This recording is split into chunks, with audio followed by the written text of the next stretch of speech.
Hello, this is Dr. James Camp from Lee College in Baytown, Texas, and this is my lecture on cardiovascular cellular physiology and cardiac muscle contraction. Today we're going to talk about phases of contractile and autorhythmic cardiac muscle potentials and talk about the ion movements that occur in each phase. We're going to talk about the initiation of action potentials. We're going to talk about the significance of the plateau phase in the action potential of a cardiac contractile cell. We're going to compare and contrast the molecular events of cardiac muscle and skeletal muscle, and we're going to compare and contrast the role of autonomic innervation, compare the refractory periods of a cardiac contractile muscle to a skeletal muscle, and we're going to explain the role of calcium in myocardial contraction. Okay, to start, I want to pick up where we left off last time with the idea of comparing apples to apples or muscles to muscles, as they may be. Skeletal muscle has striations, cardiac muscle has striations, and this means that everything we learned about the way skeletal muscles contract in ANP1, those thick filaments intertwined with thin filaments to form sarcomeres that contract by sliding filaments and cross-bridge cycles and that are controlled by the presence or absence of calcium. All of that carries forward from skeletal muscle to cardiac muscle. So I don't have to go back and explain the deep molecular workings of cardiac muscle contraction, because you already know all of that about skeletal muscle, and you can just review your notes from ANP1 and carry that knowledge forward. This is one of those places where what happens in ANP1 does not stay in ANP1. You have to carry that knowledge forward. In skeletal muscle, the fiber direction is I don't know what I was writing there. The fiber direction is parallel. That is, all the fibers run in the same direction, which means that when the muscle contracts, it contracts in one direction. Cardiac muscle, the fiber direction is mostly parallel. We have sort of these parallel swirls, but they branch a little bit, they interconnect with each other, and the idea is that when the cardiac muscle contracts, it contracts in kind of a bowl shape that it contracts three-dimensionally. The whole cardiac muscle chamber, the whole chamber of the heart, shrinks in on itself, gets smaller, and pushes blood out of that chamber.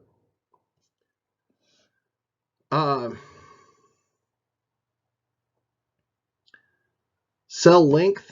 You may recall that skeletal muscle fibers, one cell, you can't read that.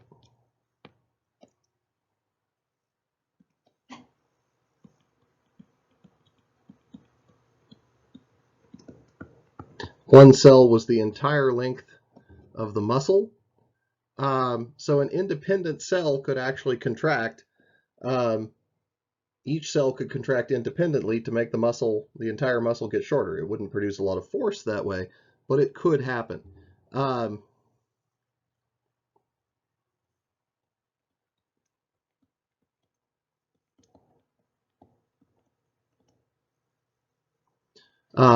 In cardiac muscle, each cell is what we might call short and fat.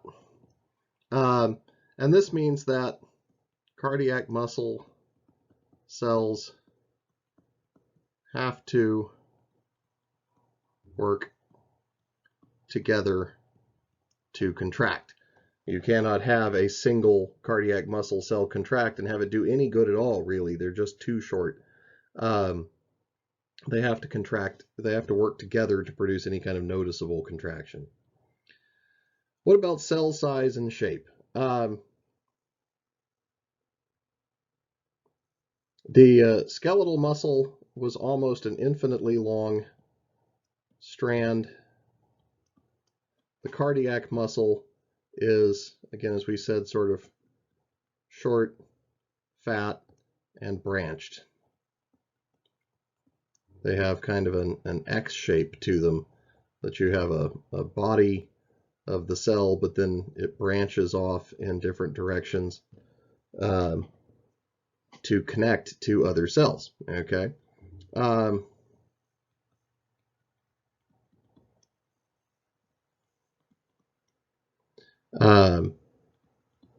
And what this means is that cardiac muscle cells are massively connected to one another. Cell number, well, skeletal muscle, 1 cell per fiber. Some people use the same terminology and call it a single cardiac muscle cell a fiber. I don't find that very useful. But to avoid confusion, I'm going to say that there are many cells per strand of cardiac muscle here, and say that again, this means that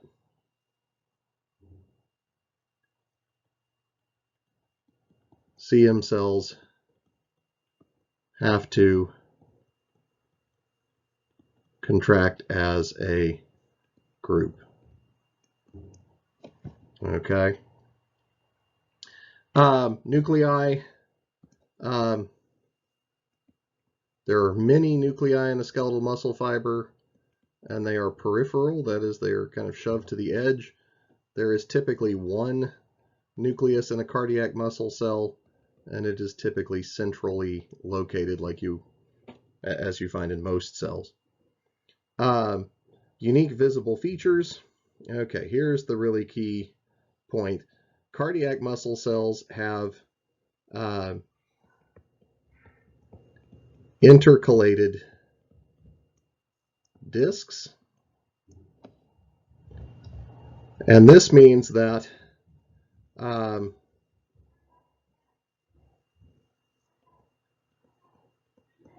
CM cells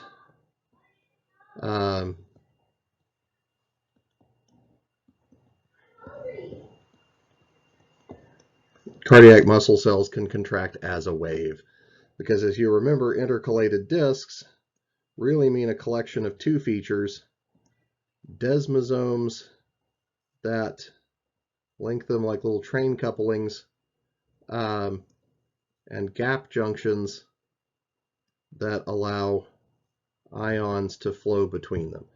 And so as one cell sparks an action potential, its ions travel to the next cell, and that sparks an action potential. And so you can imagine this action potential spreading from cell to cell to cell to each of its neighbors, and this contraction spreads like a wave around the muscle. What they do not have, cardiac muscle cells do not have neuromuscular junctions, and this means that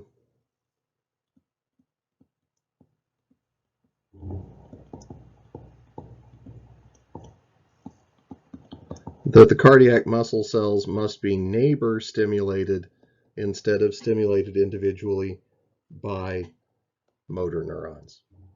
There are, it's worth mentioning here that there are connections from the autonomic nervous system into the skeletal muscle at a couple of points that modify the rate and force of skeletal muscle, of cardiac muscle contraction, sorry. But that individual cardiac muscle cells are by and large not connected to the nervous system and must be neighbor stimulated. Okay, so keeping on with this, comparing muscles to muscles.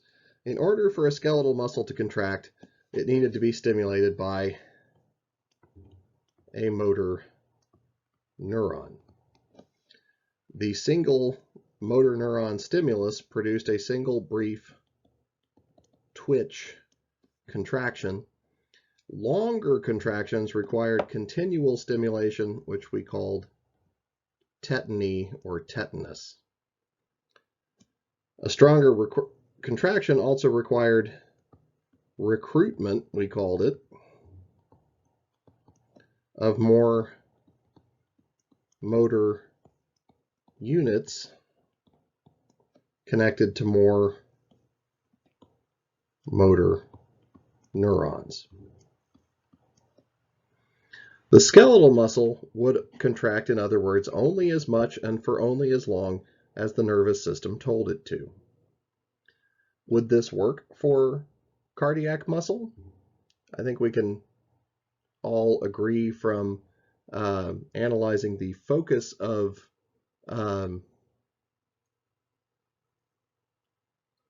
the function of a cardiac muscle cell that cardiac muscle has to contract in a predetermined rhythm, and it has to contract for a predetermined amount of time and with a predetermined amount of force, so that each heartbeat is exactly the same as the previous heartbeat and exactly the same as the next heartbeat. We can't be having a beat that goes bump, ba-bump, bump, bump. We have to have that ba-bump, ba-bump, ba-bump steady heart rate. We can modify the rate, but we can't not have a steady heart rate.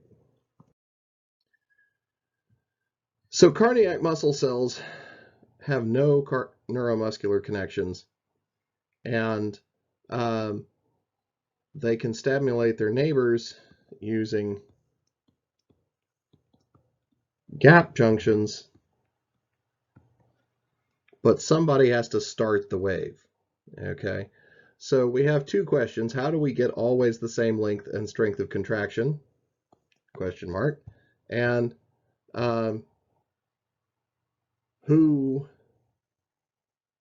starts the contraction? How does it know when to do that? And how do the cardiac muscle cells know how long to contract so that they always keep up the same heart rate? I'll not leave you puzzling for too long here and cut to the chase. We need two kinds of cells known as nodal cells and cardiac muscle or contractile cells, also known as cardiomyocytes.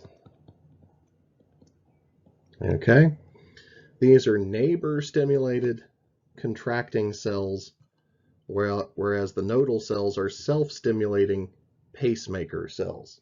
They don't contract, they just tell other cells when it's time to contract. And we need two special kinds of action potential. The pacemaker potential, which goes up, down, wait, up, down, wait, up, down, wait, and the plateau potential for the cardiac muscle cells, which goes up, wait, down, wait, up, wait, down, up, wait, down, and so forth. So before we compare action potentials, I think it's useful to review what we should remember from AMP1 about action potentials. If we draw a graph of an action potential, we would put time on this axis and millivolts of potential on this axis. And for cardiac muscles, for neurons and skeletal muscles at least, there was a threshold potential, there was a resting membrane potential somewhere around negative 70 millivolts. There was a threshold potential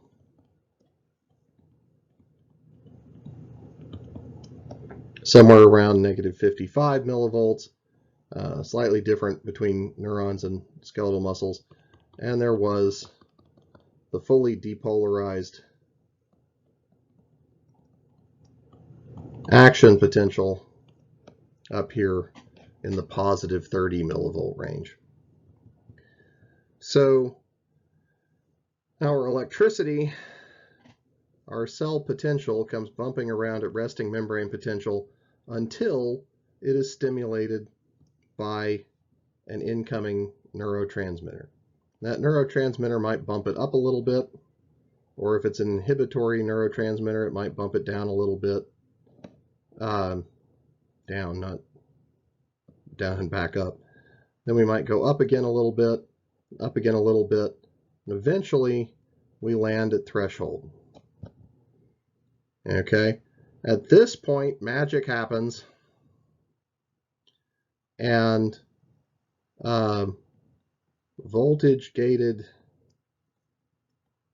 sodium channels open, and the membrane potential shoots up to our fully depolarized action potential.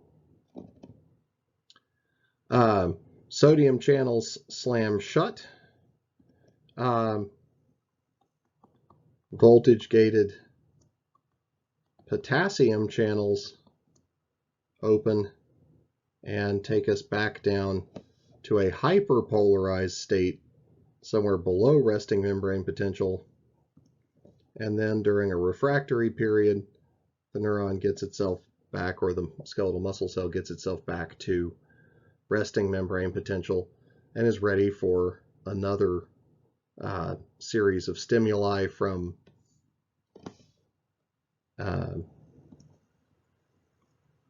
neurotransmitter stimuli coming in. Okay. Compare this to the two kinds of potential we just described a minute ago in cardiac action potential physiology. A pacemaker potential, which replaces the repeated stimulation of neurotransmitters with a single steady slide up to threshold. And the cardiac action potential, which replaces the rapid repolarization after depolarization with a brief plateau period that holds the depolarized action potential steady for a little bit. Okay, so if we look at neurons and skeletal muscle potentials, we had two kinds of voltage-gated ion channels. Okay, we had sodium Na+, and we had potassium K+. Sodium started out outside the cell and rushed in, raising the potential. Potassium started out inside the cell and rushed out, lowering the potential. And this always happened in this order. Threshold triggered sodium channels to open, depolarizing the cell. Complete depolarization triggered potassium channels to triggered sodium channels to close and potassium channels to open, and that repolarized the cell. In nodal cells and cardiac muscle cells, we add another gated channel. Okay, so we have three kinds of voltage-gated ion channels. We still have sodium, Na+, which still starts out outside the cell and rushes in.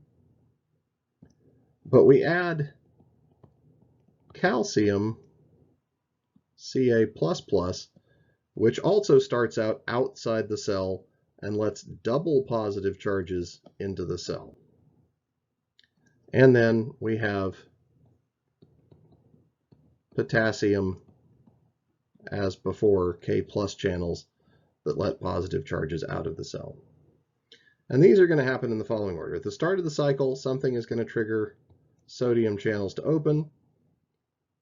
That may be a full depolarization or it may not be. The end of the first phase triggers sodium channels to close and calcium channels to open. And then complete depolarization is always going to trigger potassium channels to open and start repolarizing the cell. Let's see how this. Okay, so they picked different colors for their channels than I had on the previous slide, so let's walk through what the identity of these three channels are. The purple cell is a slow voltage-gated sodium channel. The sort of tan orange color is a fast voltage-gated calcium channel, and the sort of aqua blue is a fast voltage-gated potassium channel. And these are going to again open in that order. Slow voltage-gated sodium, fast voltage-gated calcium, fast voltage-gated potassium. And let's see how those contribute to a potential. The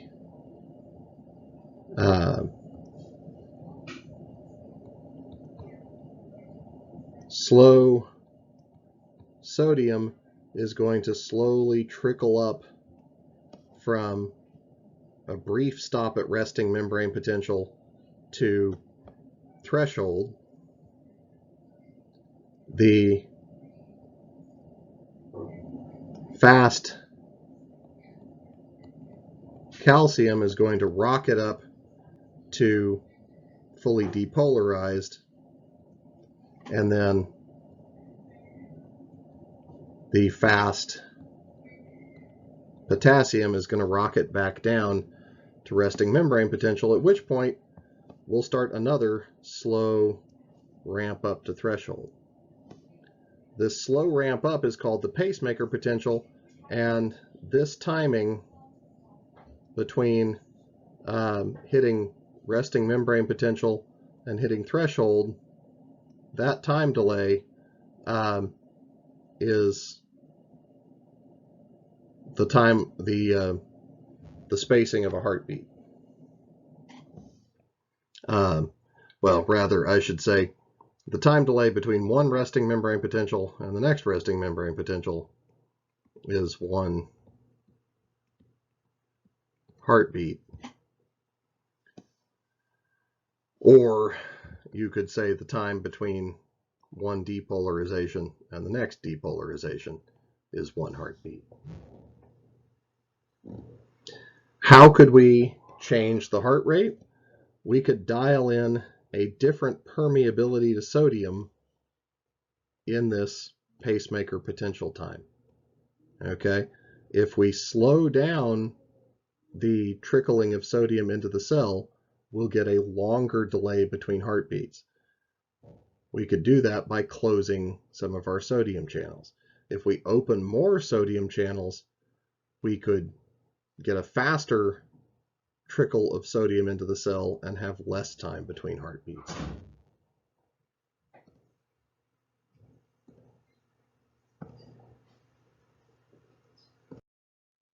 Okay, now for cardiac muscle cells, the workhorses that do the contraction, we have the same three ions, but we have different speeds. We have a fast voltage-gated sodium channel this time, a slow voltage-gated calcium channel, and a sort of medium speed voltage-gated potassium channel. The fast sodium opens first, slow calcium and medium potassium actually open at the same time. So see how this plays out. Fast voltage-gated sodium channels open because of ions coming in through those gap junctions, causing a rapid movement to threshold, and that rapid movement just continues right on up to full depolarization. Then our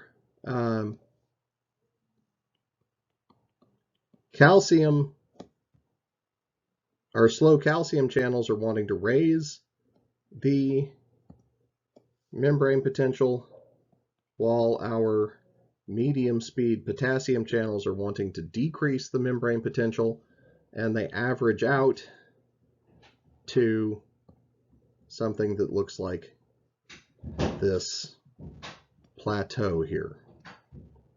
Okay. That keeps the cell depolarized for a time period of about 0.2 of a second. Then the potassium fully repolarizes the cell once the calcium channels have run out of calcium, and we head back down to a resting membrane potential where we stop until the next heartbeat comes along and our gap junctions provide fresh incoming sodium and calcium to depolarize our cell. Okay, once again comparing muscles to muscles. A skeletal muscle contraction has a very brief depolarization followed by a rapid build to full muscle tension and a rapid relaxation. Cardiac muscle has an extended depolarization, which leads to a longer build of tension and a longer release of tension. And so, whereas a skeletal muscle cell will remain contracted for about 100 milliseconds and then start to relax, a cardiac muscle cell will remain contracted for almost 200 milliseconds before it begins to relax. And this means that a single stimulus can produce not a twitch, but a full pulse of the cardiac muscle. Where does each potential happen? The pacemaker potential happens in nodal cells, which are part of the cardiac conduction system, whereas the cardiac action potential happens in cardiac muscle cells, which are found just about everywhere else. So where the nodes are, we have two major nodes. The SA node for sinoatrial, it's at the junction of the sinus of the superior vena cava and the atrium. Okay, and the AV node, which is at the junction of the atria and the ventricle. Then the AV node, so the SA node depolarizes the atria and eventually sends a signal to the AV node. The AV node sends a signal down the bundle to the bundle branches and eventually to the Purkinje fibers, who actually pass the action potential on to the skeletal, to the cardiac muscle contractile cells. Okay, outlining that fully, we say that the heart's primary pacemaker is the SA node, which is slightly faster than the AV node, and so it tends to set the rate. This pacemaker stimulates the right and left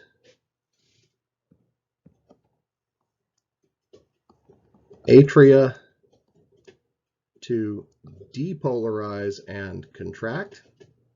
And those two chambers of the heart contract immediately and empty their blood from atria to ventricles. Electricity at the meantime flows from the SA node to the AV node, And you would expect the AV node to fire immediately, but no. The AV node sits on it for about 1 to 2/10 of a second, which is a time period we know as the AV delay. Okay, why do we want an AV delay? Because we need time for this blood to flow from atria to ventricles. If the ventricles were to start contracting immediately, they would close the heart valves and no blood would be able to go from the atria to the ventricles. Okay, then electricity moves after the AV delay through the AV bundle or bundle of His, down the right and left bundle, keep making that look like an A, branches into the